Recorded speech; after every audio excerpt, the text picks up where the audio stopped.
Kalau perlukan duit segera, lebih baik emas dijual atau diarahnu? Sebenarnya pilihan bergantung kepada keadaan kita. Jom saya terangkan dengan lebih mudah.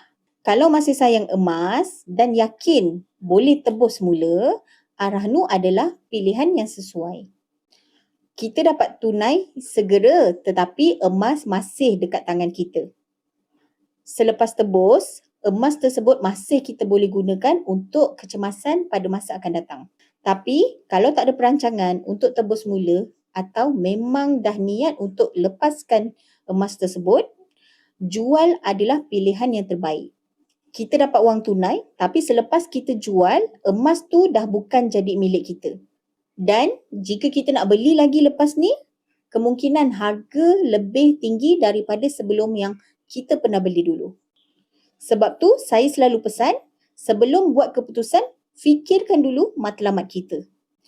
Jangan kerana perlukan duit untuk masa sekejap, kita kehilangan aset yang kita dah kumpul selama bertahun-tahun.